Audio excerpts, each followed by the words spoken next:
Hello, my name is Robert Kiyosaki, and I'm best known for a book called Rich Dad, Poor Dad, which I published in 1997, and it has been on the New York Times bestseller list and bestseller lists all over the world for, I think, nearly 7 years, which is, if I may say so myself, quite an accomplishment. My other book, the latest book that just came out in 2008, is How to Increase Your Financial IQ, and in these economic, volatile times, I really think increasing this, your number one asset, your IQ, is especially important today. So what I'm going to be talking to you about is something I call the new rules of money. And before I go into the new rules, I'll just explain why they're new rules. The rules of money changed first in 1971 when President Nixon took us off the gold standard, and second in 1974 when ERISA was passed.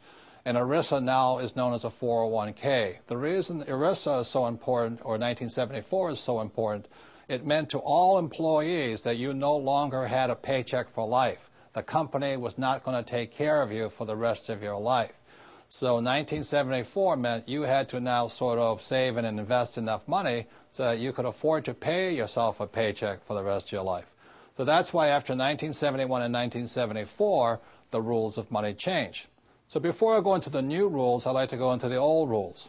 Prior to 1971, the old rules were: go to school, get a safe, secure job. The second was work hard to earn more money. 3, save money. 4, buy a house. 5, get out of debt. 6, invest for the long term, and in most people's cases, they invest in mutual funds. And 7, diversify. So those are the old rules, and when I talk to even young people today, people under 20 years old, they still the same thing. I'm going to school to get a safe, secure job. I'm going to work hard to make a lot of money. I'm going to save money. I'm going to buy a house. I'm going to get out of debt. I'm going to invest for the long term in mutual funds, and I'm going to diversify. Those are the old rules. What I'm going to go into today are the new rules, and again, the new rules came in after 1971 and 74. So let me talk about the new rules. Let's take this word here, school. Before 1971 and 1974, you could just go to school and get a job and all those types of things.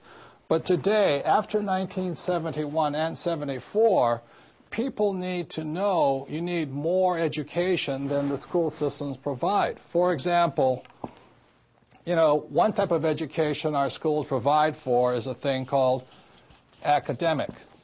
And I don't spell very well, so if I misspell something, let me know. But academic means reading, writing, and arithmetic. That's very important. Rule number 2 you have to learn in school is professional. So, after I graduate from high school or college or whatever it is, do I go on to law school or to go to trade school, become a plumber, or to learn to be a webmaster, whatever it is? So it's academic and professional education. This is also very important. Our schools do a pretty good job of that. The third type of education that's important after 1971 and 74, the third is financial education. And this is why people are in financial trouble today.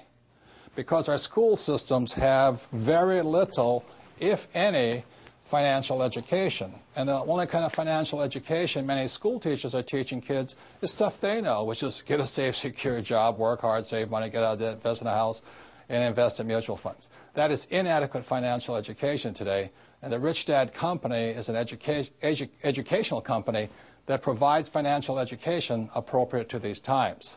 So that's the first set of new rules. The new rule is after 1971 and 74, we all need more financial education and invest in our greatest asset, our minds, or increasing our financial IQ.